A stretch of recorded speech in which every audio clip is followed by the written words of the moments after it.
Albert told us about the tragic death of Mr. Dunn, the late director of Kew Gardens. Tragic indeed. His heart attack was quite unexpected.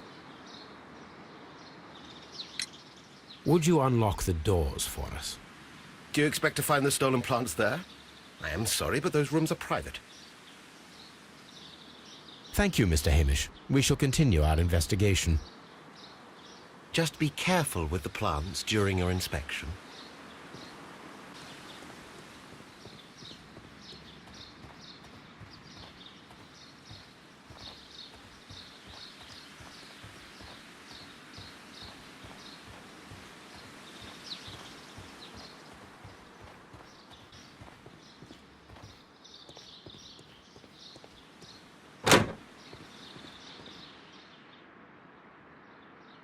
Can I help you, gentlemen?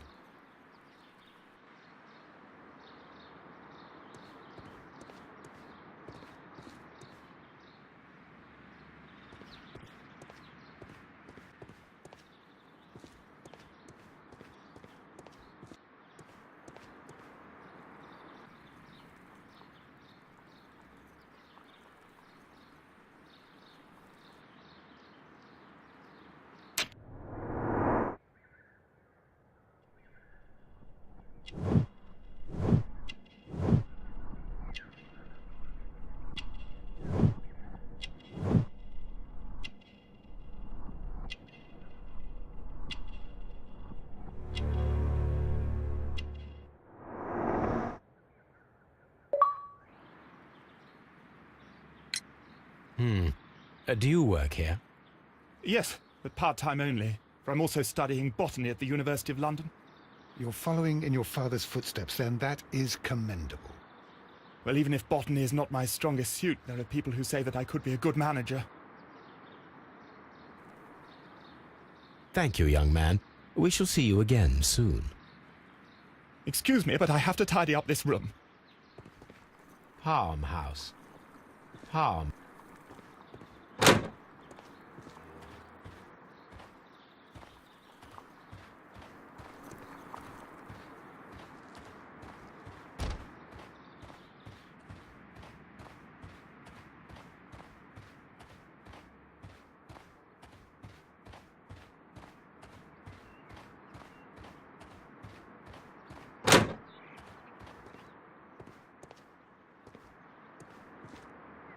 According to this, they have light and moisture control in some parts of the building.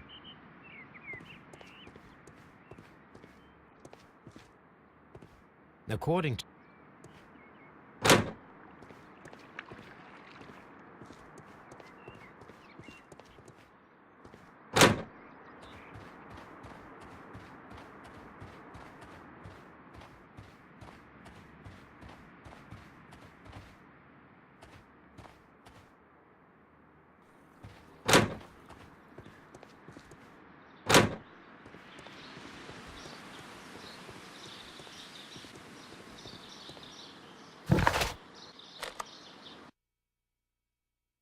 I asked Inspector Lestrade to take Montague Dunn's body to Scotland Yard. It's ready for autopsy, then.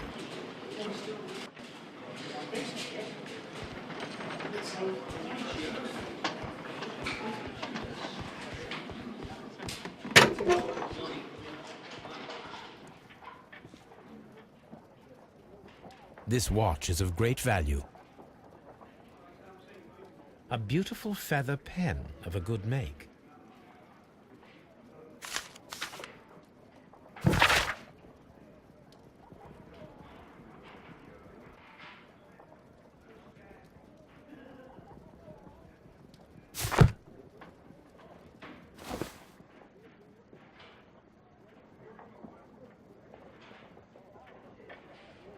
A membership card for the London Crest Club.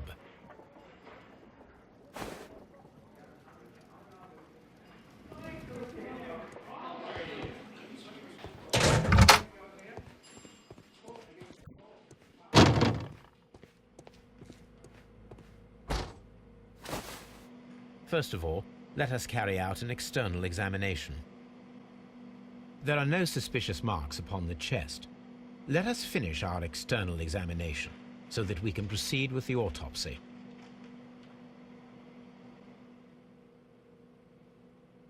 No redness, stings, or bruises.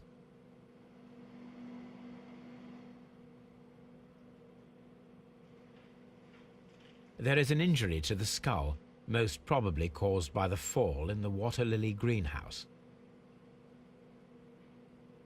The vessels and the pupil of the eye appear quite normal.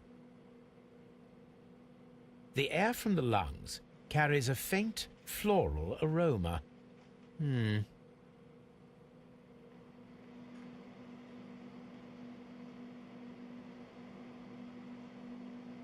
Nothing suspicious here. Now, let us examine the internal organs.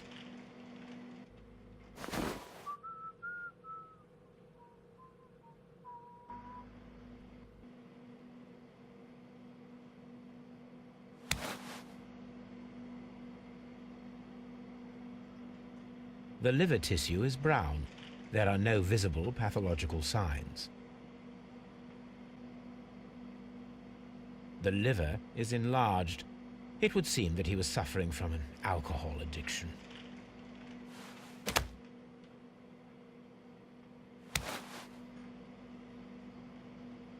The stomach tissues show no visible pathological signs. There is a small amount of content. It appears that he breakfasted lightly, only a short while before his death.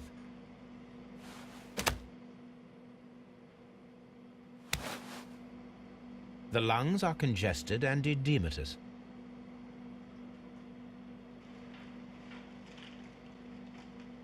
The tissue on the inferior lobe of the right lung is damaged, most probably caused by toxins from an unknown plant.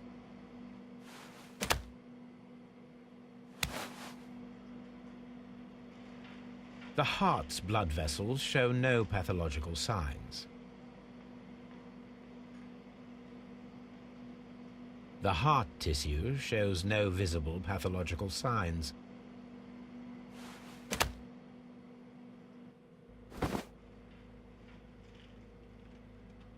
My suspicions have been substantiated.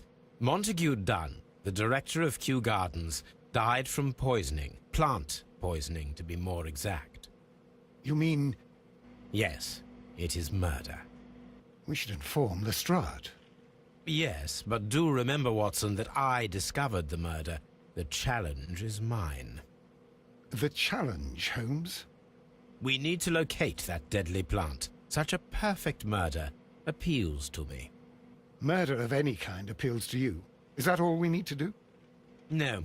We also have the people working at Kew Gardens. Martin Hamish and the son of the victim, Albert Dunn. And also Miss White, of whom we spoke with Mr. Hamish. Should we bring them all here for interrogation? No. A few innocuous questions at Kew will suffice, as well as a discreet delve into their personal affairs. Yes, Watson, it is time now to open the doors. Even those in the staff building. I suppose that is necessary. We should also be concerned with the victim himself. After all, we don't know very much about Montague Dunn. You're enjoying this already, aren't you? More than a little.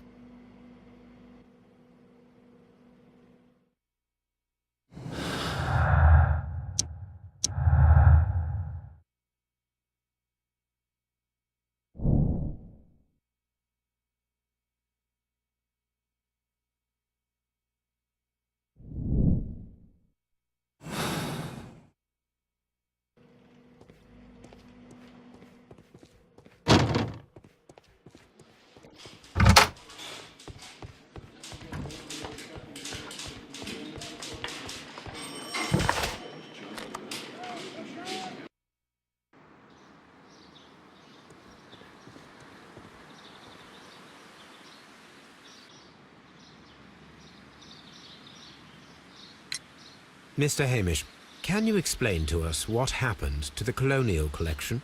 It seems somewhat depleted. But, Oh, most likely maintenance work, tidying up. You're not sure, then? But you're the deputy director. Well, I am busy. I cannot be everywhere at once. As deputy director, how was your relationship with Montague Dunn? To be honest with you, Mr. Holmes, it could have been better. You see, every Tuesday he would carry out his inspection of the gardens, but it was solely to make an impression, great pretense that he cared at all. He would give out absurd orders, ignoring anyone else's opinion. He would then disappear for the rest of the week. He was what some might call a man of action. I'd say rather he was overzealous and chaotic. So after all, it was no wonder, perhaps, that he ended up like that, if you take into consideration his kind of lifestyle. You mentioned that Mr. Dunn led a particular lifestyle. Well, it's no secret that he enjoyed, celebrating, shall we say? He was a member of the London Smart Set. He was famous for it. That and... And? He had an eye for the ladies, to put it mildly, Mr. Holmes. Mr. Hamish, can you tell us who holds the keys to the locked greenhouses? That would be Albert, Mr. Dunn's son. Yes, Albert keeps all the keys, and one can only imagine why. What do you mean? Well, he was never interested in Kew Gardens before, and now all of a sudden he is trying to act as if he owns the place. I think he wants to take over the management here. He'd do better to leave that to me. He has no experience. No, none at all. What is your opinion of Albert as a student of botany? He's useless. I often tell him so, and I can only give him cleaning tasks. Botany is not his life's work, and his father well knew it. He was furious about it. He was? Oh, yes. He forced his son to work here, and he never missed an opportunity to criticize him publicly. Are you able to elaborate on that? Well, for example, with our last exhibition here, Mr. Dunn had Albert make a presentation speech. But then, while the lad was speaking, Mr. Dunn interrupted him, asking him difficult questions, making him look like a failure. It was with the intention of making a fool of him, Mr. Holmes. That must have been terribly humiliating. Yes, he was crushed, and he had to leave. Everybody was making fun of poor Albert. That is, except for Miss Margaret White, who was such a nice lady and who always takes pity on Albert. You mentioned a Miss White. Would you tell us more about her? She is a student who works here part-time. She is quite charming indeed. She possesses a great talent for botany. You should take a look at some of her experiments that she carried out in the laboratory. Ah, if only she were not so naive. Why naive? The way she used to flutter around Mr. Montague Dunn. And why, he couldn't help but be flattered by all her attention. How could an intelligent woman such as Miss White not see through his game? I can only scratch my head and wonder. Tell me, Mr. Hamish, do you grow the more deadly variety of plant here? You mean insectivorous? Yes, but nothing larger than that. Thank you, Mr. Hamish. We shall continue our investigation.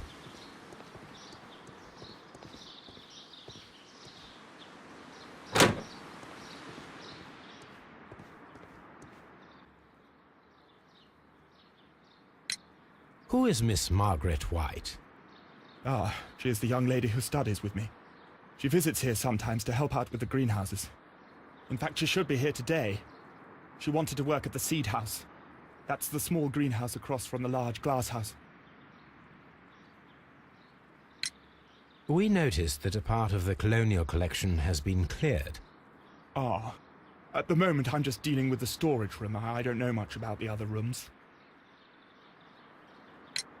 I imagine that your relationship with your father may have been a strained one. Yes.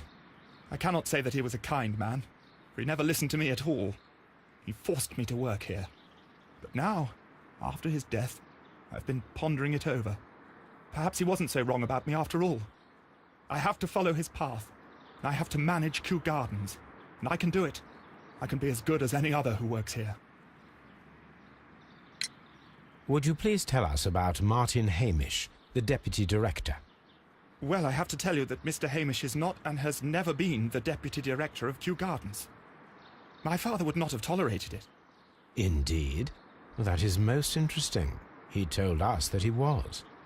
Yes, because he believes that the management should be passed down to him now that my father is dead. But in actual fact, Mr. Hamish only has the honour of being the garden's longest-serving employee. In fact, if we are to think logically at all, it should be me who takes over the management of Kew Gardens. Do you not have a good relationship with Mr. Hamish? I suppose so. But we have very little in common. Mr. Hamish loves his plants and Kew Gardens, and I cannot say that I share his passion. I see. And how was his relationship with your father? Oh, he hated my father. It was obvious. He would be furious whenever my father boasted of Kew Gardens in the newspapers or at conferences. He was convinced that my father was stealing all of the credit for himself. That my father treated Mr. Hamish in the same way as he treated anyone, dismissively, with indifference. Do you hold the keys to all of these locked doors? Yes, you can have them. But I cannot give you the keys to the cloakroom. The employees' effects are private. I am sure you understand. Thank you, young man. We shall see you again soon. Excuse me, but I have to tidy up this room.